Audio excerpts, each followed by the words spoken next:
फिर से आपका सॉलिड स्टेट के चैप्टर में आपका बहुत बहुत स्वागत। आप सभी को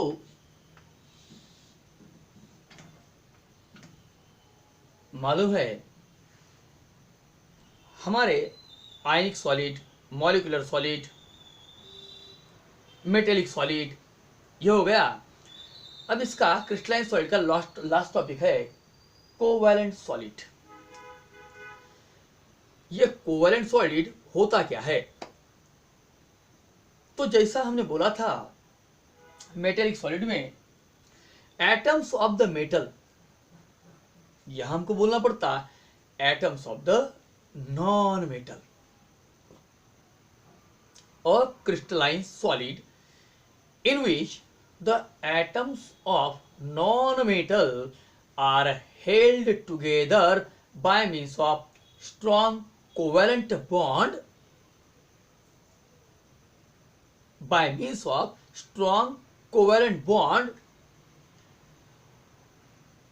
due to which a continuous covalent network of covalent bond is formed,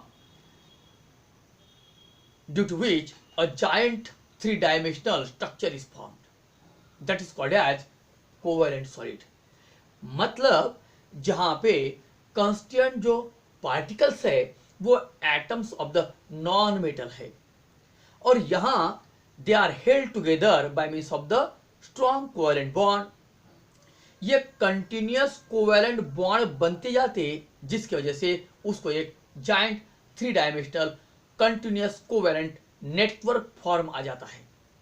continuous बनते कोवैलेंट बॉन्ड करके उसको बोल दिया कंटिन्यूअस कोवैलेंट नेटवर्क। अब अगर हम देखा जाएंगे तो फिर इसकी प्रॉपर्टी क्या है? सबसे पहली प्रॉपर्टी कि यहां एटम्स ऑफ नॉन मेटल है, एटम्स ऑफ नॉन मेटल जिनके बीच में स्ट्रॉन्ग कोवैलेंट बॉन्ड है, कोवैलेंट बॉन्ड है। अब ये जो कोवैलेंट बॉन्ड है ये नॉन डायरेक्शनल इन नेचर है। Sorry they are having the directional nature.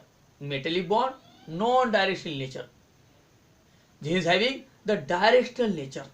ये डायरेक्शनल नेचर होने की वजह से और कंटिन्यूअस कोवैलेंट स्ट्रक्चर होने की वजह से उनको एक पर्टिकुलर ज्योमेट्रिकल शेप मिल जाता।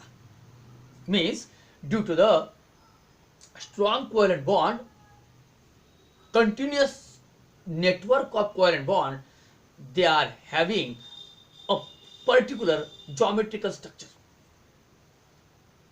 तीसरा पॉइंट बोलेंगे कि as they are having the non directional directional covalent bond, continuous covalent network है जिसकी वजह से ये बन जाते हार्ड, ये बन जाते ब्रिटल भी। हार्ड बनेंगे, ब्रिटल बनेंगे और इनका जो मेल्टिंग पॉइंट है ये बहुत बहुत हाई बन जाता। हार्ड, टफ, मजबूत है, इनका मेल्टिंग पॉइंट बहुत ज्यादा है। जैसे कि फॉर एग्जांपल डायमंड, इसका जो एग्जांपल उसका melting point 4000 degree centigrade measure किया गया। Even though they are having such high melting point, ये जो कोवैलेंट सॉलिड है they can even decomposes before melting. Melt होने के पहले ही वो डिकम्पोज हो जाते हैं। फॉर एग्जांपल डिकम्पोजिशन मतलब क्या कि जैसे decomposition reaction, single reactant is broken down into their constituent element, single compound is broken down या single reactant is broken down into two or more product, ऐसा भी हम बोल सकते हैं। जैसा कैल्शियम ऑक्साइड ये बन जाएगा कैल्शियम, ये बन जाएगा ऑक्सीजन जब हम उसको इंटेंस हीट देंगे। हीट देने के वजह से जो डिकम्पोजिशन होगा उसको बोलते thermal decomposition.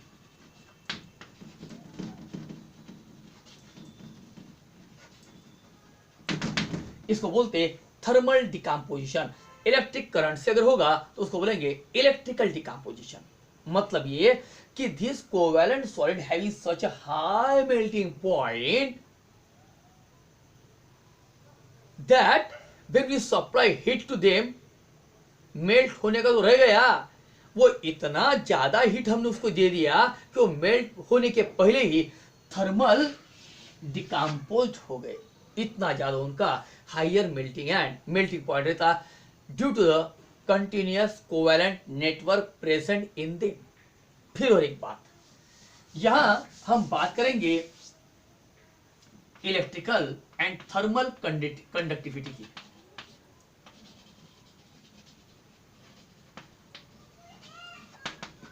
Electrical and thermal conductivity. Now that electrical and thermal conductivity depends upon the number of electrons are available. Free electrons होना चाहिए। अगर इलेक्ट्रॉन फ्री होंगे तो वो इलेक्ट्रिकल कंडक्टिविटी शो करेंगे। मगर होता ये भाई कि यहां ये जो कोवेलेंट सॉलिड है, दे में और मे नॉट बी इलेक्ट्रिकल और थर्मल कंडक्टर। हो भी सकते या नहीं भी हो सकते। अब भाई हो भी सकते मतलब क्या, अगर उनके पास depending upon the availability of the free electrons, some covalent compound are electrical conductors and those do not having the free electron they become the insulator. वो electrical conductivity thermal conductivity show नहीं करेंगे। अब for example हम diamond की बात बाद में देखते हैं। डायमंड में कोई फ्री इलेक्ट्रॉन्स नहीं है। All the electron are engaged up in formation of the continuous covalent network. मतलब वो कोवेलेंट बॉन्ड बनाने में पूरे के पूरे इलेक्ट्रॉन एंगेज हो जाएंगे। नेचुरली हम अगर पोटेंशियल अप्लाई करेंगे तो no electrons are free in order to conduct the electric current and that's why they become electrical insulator. In such a way, we can say what are the different characteristic features of the covalent solid. तो हम बोलेंगे वहां के अंदर atoms of the non metal है and they are held together by means of strong covalent bond. फिर that covalent bond is continuous, they are forming the continuous covalent three dimensional giant network of solid. फिर हम बोलेंगे they are tough, extremely tough, high but they are brittle. Brittle का मतलब यह हुआ कि वो पटकने से टूट जाएंगे। इसलिए टूट जाएंगे क्योंकि ये जो कोवेलेंट बॉन्ड है इनको डायरेक्शनल नेचर है, वो बदलते नहीं है। हाँ, डायरेक्शनल नेचर की वजह से उनको एक पर्टिकुलर ज्योमेट्रिकल शेप इंपॉर्ट हो जाएगा। Because once the structure is form that is not going to be disturbed because they are in the directional nature. और करके अगर हमने उसके ऊपर ज्यादा ही कुछ प्रेशर, ज्यादा ही कुछ फोर्स लगा दिया तो टूट जाएंगे, मगर उनका बॉन्ड शिफ्ट होने वाला नहीं है, जैसा कि मेटेलिक बॉन्ड में हुआ था, मेटल में हुआ था। They are malleable and ductile यार, मगर these are brittle. Now they are having the high melting point even though they can be decomposed before the melting. Melt होने के पहले वो डिकम्पोज हो जाते, इतना ज्यादा उनका मेल्टिंग पॉइंट हाई रहता because of the continuous covalent network, presence of continuous covalent network. यहाँ पे कोवेलेंट बॉन्ड बहुत स्ट्रांग है एंड करके वो टूट जाते मगर मेल्ट नहीं होती, इतना ज्यादा उसका मेल्टिंग पॉइंट रहता है। फिर बोलेंगे वो इंसुलेटर है, कंडक्टर है क्या, तो that is totally depending upon the availability of the free electron. If all the electrons are engaged up in the formation of covalent bond, no electrons are free in order to conduct the electricity, and that's why whenever potential is applied due to the absence of the free electron, they become insulator, they behave as an insulator. But if you are talking about the some covalent solid, some electrons are free and that's why they become the conductor. These are all the characteristics of the covalent solid. अब इसके एक छोटे से एक दो example हम देख लेंगे, वो क्या है। तो पहला इसका एग्जाम्पल है डायमंड।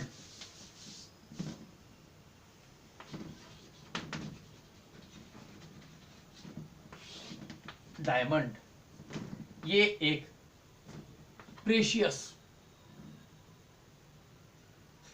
एलिमेंट है। एलोट्रॉप ऑफ कार्बन है। ज्वेलरी बनाने के लिए इसका यूज किया जाता, और ये नेचर में ही ऑकर होता है। इसको आर्टिफिशियली प्रिपेयर नहीं किया जाता। ग्रेफाइट बनाते इसको आर्टिफिशियल प्रिपेयर नहीं करते हैं। ये जो डायमंड है, इनऑर्डर प्रेशर अप्लाई करके कुछ लोगों ने कभी बीच में ट्राई भी किया है उसके लिए बनाने के लिए, और कुछ उसका फॉर्म बना भी है, मगर एकदम purest form the diamond can not be prepared in the laboratory also. तो जो डायमंड है, अभी इसका स्ट्रक्चर कैसा है? यह कार्बन का एलेक्ट्रॉप है, कार्बन का एटॉमिक नंबर 6 है। मैं इसका इलेक्ट्रॉनिक कॉन्फ़िगरेशन लिखूंगा इन ऑर्बिटल फॉर्म। ये बन जाएगा 1s2 2s2 2p2, जिसको हम बोला ground state electronic configuration. Chemical bonding में पढ़ चुके हम लोग। ग्राउंड स्टेट इलेक्ट्रॉनिक कॉन्फ़िगरेशन, यहाँ पे 1s2 2s2 2p2, ये इस तरह से उसको एक ब्लॉक बना के दिखाना पड़ता है ऐसा।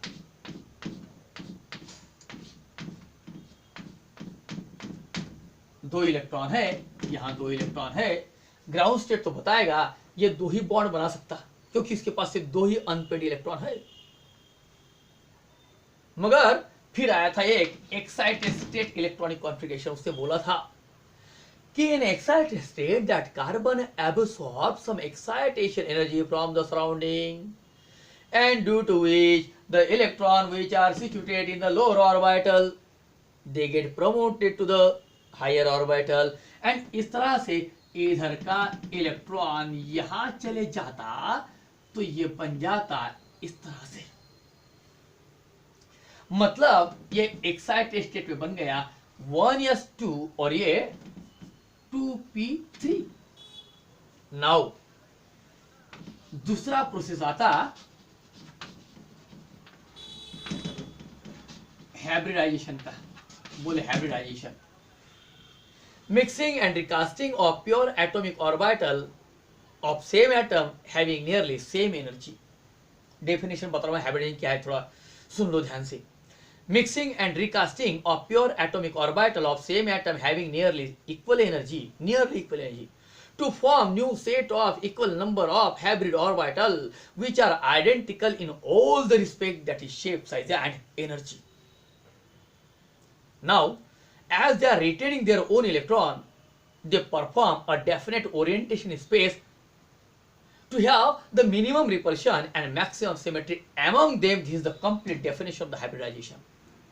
शायद आपको कहीं मिलेंगी नहीं ये डेफिनेशन, मगर इसको थोड़ा सा केयरफुली ध्यान में रखो। मैं फिर से रिपीट करता हूं, मिक्सिंग एंड रिकास्टिंग, मिक्स होना एंड बाद में रिकास्ट होना, मतलब नया कुछ बनना। Mixing and recasting of pure atomic orbital of same atom having nearly same energy. भाई जिनकी एनर्जी सेम होंगी, करीब करीब सेम की बात कर रहा हूं, वही मिक्सिंग एंड रिकास्टिंग करेंगे, मतलब हाइब्रिडाइजेशन के प्रोसेस में इन्वॉल्व होंगे, अदरवाइज नहीं। Mixing and recasting of pure atomic orbital of same atom having nearly same energy to form new set of equal number of, जितने टेक पार्ट करेंगे उतने ही मिलेंगे, to form new set of equal number of hybrid orbital which are identical in all the respect, that is shape, size and energy. They perform definite orientation in space, they perform, घूम जाते हैं वो, अपना अपना electron ले लेते हैं, electron में रिपल्शन आता है, एंड करके they perform definite orientation space to have the minimum repulsion, कम से कम रिपल्शन उनके ऑर्बिटल में होना चाहिए, and to attain the maximum symmetry. This the complete definition of hybridization. कोई भी किताब में लिखी नहीं है, और इसीलिए इस डेफिनेशन को बराबर ध्यान में रखने का, क्योंकि this is the concrete definition of the hybridization. चलो ठीक, ओके। नाउ ये होगा क्या, 1s and 3p।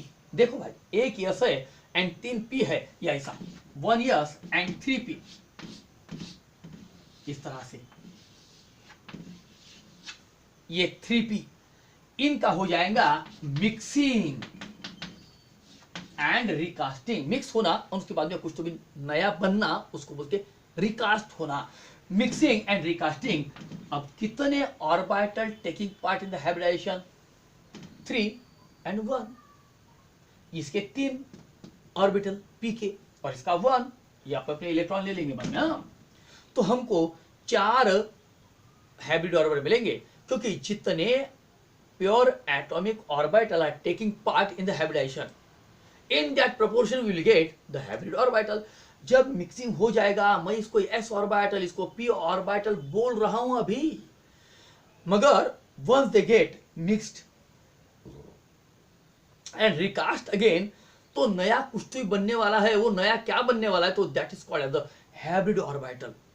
They do not have any similarity with the parent pure atomic orbital. ये नए बन जाता है, इसका कोई सिमिलरिटी उसके पास साथ में नहीं रहता है। नया बन गया, हाइब्रिड ऑर्बिटल बन गया।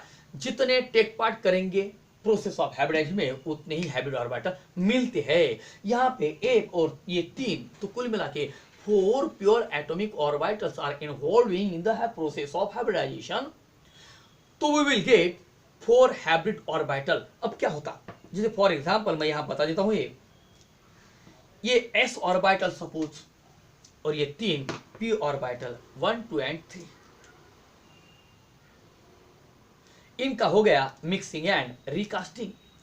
तो हमको 4 sp3 हाइब्रिड ऑर्बिटल मिलेंगे। यहां पे sp3 हाइब्रिडाइजेशन हो रहा है, अब डिटेल में वहां केमिकल बॉन्डिंग पढ़ेंगे अपन।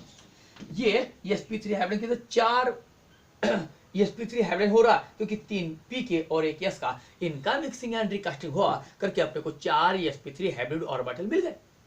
वे 4 sp3 हाइब्रिड ऑर्बिटल मिलने के बाद वो ये जो इलेक्ट्रॉन है ना, ये इलेक्ट्रॉन को छोड़ते नहीं है। ये सपोज उनके इलेक्ट्रॉन्स है, ये इलेक्ट्रॉन्स है, उनके इलेक्ट्रॉन्स है, ये सपोज उनके इलेक्ट्रॉन्स है।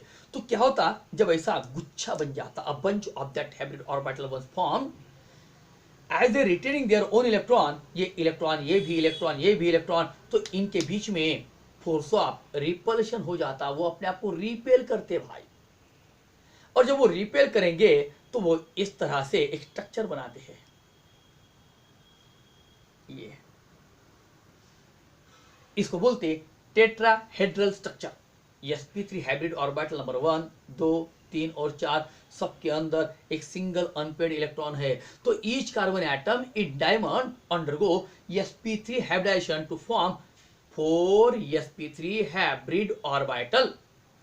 This 4 sp3 hybrid orbital orient किया, और इस तरह से ओरिएंट किया कि this 4 sp3 hybrid orbital are directed towards the 4 corners of regular tetrahedron, making an angle of 109.28 minute. Angle कितने का रहेगा? 109.28 मिनट का रहता। तो ऐसा ही होता, इस तरह से देख लो भाई, ये 1 2 3, ये जो लोब है ये प्लेन में है, और ये जो लोब है ये पीछे साइड है, या ऐसा पकड़ूंगा तो ये आगे साइड है। मतलब this is not a planar structure, this is 3 dimensional structure. मैं बोलूंगा एक लोब पीछे और 3 जो ऑर्बिटल है ये फ्रंट साइड में एक प्लेन में है। अब इसका डायमंड का हम थोड़ा स्ट्रक्चर ड्रॉ करेंगे ब्लैक बोर्ड के ऊपर, कैसे बनता देखो थोड़ा। ये इस तरह से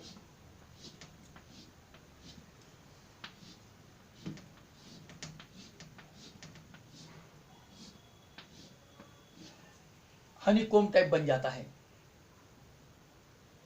इधर ये ऐसे हेक्सागोन बनते हैं। कैसे? फॉर एग्जांपल ये सपोज ये कार्बन है, ये एक हाइब्रिड ऑर्बिटल, ये सेकंड, ये थर्ड, और एक जो मैंने बोला था पीछे है, ये बन गया उसका पीछे वाला लोब। सबके अंदर सिंगल अनपेयर्ड इलेक्ट्रॉन है, ये ऐसा सिंगल अनपेयर्ड इलेक्ट्रॉन। अब क्या होगा, ये कार्बन का भी कौन सा हाइब्रिडाइजेशन? sp3 हाइब्रिडाइजेशन ही। ये 1, ये 2, ये 3, और ये पीछे वाला लोब, पीछे वाला लोब। तो फिर होगा क्या, इस कार्बन का भी वैसा ही। तो एक sp3 हाइब्रिड ऑर्बिटल दूसरे कार्बन के sp3 हाइब्रिड ऑर्बिटल के साथ ओवरलैप होता, देख लो। एक कार्बन का sp3 हाइब्रिड ऑर्बिटल दूसरे के sp3 के साथ ओवरलैप होगा, क्योंकि सभी के पास सिंगल अनपेयर्ड इलेक्ट्रॉन है, एंड करके वो ओवरलैप कर सकते हैं। फिर यहाँ पे वैसा ही, ये कार्बन है, यहाँ पे इससे भी क्या किया, इस तरह से इसका ऑर्बिटल ओवरलैप किया।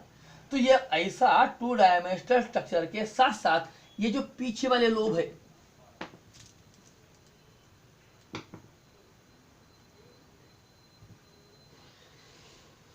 ये जो पीछे वाला लोब है, यहां पे भी एक दूसरा कार्बन आएगा और उसका इस तरह से ओवरलैप होके ये ऐसा भी ग्रो होगा in two dimensional way, not only two dimensional way but it can be. इस तरह से देखो ये पीछे बढ़ते जाएगा इस तरह से, इस तरह से जब वो पीछे बढ़ेगा तो that will form a giant continuous covalent network, three dimensional network बन जाएगा। ये थ्री डायमेंशनल बनेगा, ये कंटिन्यूअस कोवेलेंट नेटवर्क है। यहाँ देखो जब हमने बाकी जब जगह पढ़ा था तो मैंने कहीं बोला था इलेक्ट्रोस्टैटिक फोर्स ऑफ अट्रैक्शन आ गया, कहीं बोला था वो weak control force of attraction आ गया, भाई उनकी मैग्नीट्यूड इससे कम रही थी। ये कोवेलेंट बॉन्ड बहुत स्ट्रांग रहते एंड करके यहाँ कोई भी एटम कोई weak van der Waals force of attraction से या हाइड्रोजन बॉन्डिंग से या कोई डाई इलेक्ट्रिक डाइपोल डाइपोल जो अट्रैक्शन उससे वो जो फोर्सेस है उससे अट्रैक्ट नहीं हो रहा, यहाँ तो कंटिन्यूअस इस तरह से कोवेलेंट बॉन्ड बनते जाएगा। देख लो भाई हेक्सागोनल, इधर ये कार्बन आया 1 2 ये 3, ये इसके साथ ऐसा ओवरलैप होगा ये कार्बन के साथ, इधर ये होगा पीछे वाला लोग वैसा यहाँ पे बनेगा ऐसा, ये कार्बन है 1 ये 2 ये 3 और ये पीछे वाला, इस तरह से ये ऐसा भी ग्रो होगा और ये ऐसा भी ग्रो होगा, मतलब three dimensional continuous covalent network form करेगा। Now it is the hardest substance of the nature, क्योंकि यहाँ जो बॉन्ड बने हैं ये कंटिन्यूअस कोवेलेंट बॉन्ड बने हैं and it is not so easy to break that bond by providing the heat, and that's why it is having high melting point of the 4000 degree centigrade. Secondly, कुछ किताब में लिखा भी है कि it is good conductor of heat, चलो मगर definitely ये बैड कंडक्टर ऑफ इलेक्ट्रिसिटी जरूर है। बोले क्यों भाई, मैंने अभी बताया था, इधर ये चारों के चारों जो अनपेयर्ड इलेक्ट्रॉन थे they are engaged in order to form the continuous covalent bond, सारे के सारे एंगेज हो गए। अगर हमने पोटेंशियल अप्लाई कर भी लिया तो वहां पे कोई भी इलेक्ट्रॉन फ्री नहीं है in order to conduct the electric current, and that's why the diamond is bad conductor of electricity, मगर कुछ किताब में हीट को उसको गुड कंडक्टर बोला गया है। ये जो है इसका जो आरआई है वो बहुत ज्यादा है, लस्ट्रस है, चमकता है, चमकदार है, हार्डेस्ट सब्सटेंस है, high melting and boiling point है, कंटिन्यूअस कोवेलेंट नेटवर्क की वजह से ये सब कुछ चीजें होती है। यहाँ कोई इलेक्ट्रॉन अवेलेबल नहीं है एंड करके डायमंड बन जाता है बैड कंडक्टर ऑफ इलेक्ट्रिसिटी। एक बार थोड़ा नजर फेंक लो इसके ऊपर।